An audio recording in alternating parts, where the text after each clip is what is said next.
Today we gather to discuss a matter that resonates at the core of our principles, the pursuit of justice, transparency, and accountability. In the halls of the highest court, where the scales of law are meticulously balanced, we find ourselves at a crossroads as the spotlight shifts to one of our own, Supreme Court Justice Clarence Thomas. Recent revelations have unveiled a series of allegations that strike at the heart of ethics and integrity, sparking conversations that resonate far beyond the walls of the courtroom. As the sun sets on a chapter of jurisprudence, a new chapter unfurls, revealing a tale of gifts and luxury vacations bestowed upon Justice Thomas by those of wealth and influence. The investigation by ProPublica, that vigilant sentinel of truth, has cast a revealing light on these exchanges. It is reported that Justice Thomas accepted gifts, including the allure of 38 destination vacations, 26 flights aboard private jets, VIP passes to sporting extravaganzas, helicopter sojourns, and the allure of private resorts. A lifestyle, one might say, that rests uneasily beside the duties of his office. Yet, as these gifts flowed forth, the federal disclosure forms remained untouched, a troubling omission that beckons questions of transparency and integrity. Intricately woven into this narrative is the thread of the Horatio Alger Association, a group whose mission is to uphold the American dream. Yet, this tapestry holds more than just dreams. It holds a narrative of its own, one that sees Justice Thomas accepting gifts from a cohort of wealthy and powerful friends, individuals whose paths wind through the very chambers of the Supreme Court. As the echoes of luxury trips and even a Super Bowl ring resonate, a question emerges. Can impartiality truly flourish in the presence of such affluence? And then, the saga unfolds further, carried upon the winds of Harlan Crow's contributions.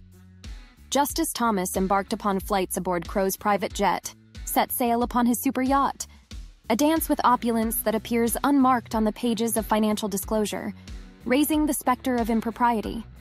Crow's generosity extended to paying tuition for Thomas's grandnephew, a silent transaction, a silent question mark. As properties exchanged hands between Thomas's family and Crow, the obligation to disclose, to cast light upon these dealings, remained unfulfilled. Ethics, they say, transcend borders, affiliations, and relationships. Yet, the activism of Justice Thomas's spouse, Ginny Thomas, has evoked its own discourse. Her involvement with groups submitting briefs to the very court where her husband presides has sowed seeds of concern, raising questions of alignment and influence. The web of allegations doesn't halt there. Reports emerge of Ginny Thomas's role in efforts seeking to overturn the 2020 election results, a time when her husband's gavel resounded within the hallowed chambers, a perceived conflict of interest, a collision of roles, questions we must confront in our pursuit of a fair and impartial judiciary. And so, the echoes of January 6th resound, as Ginny Thomas acknowledges her presence at the rally preceding the attack on our democracy's citadel.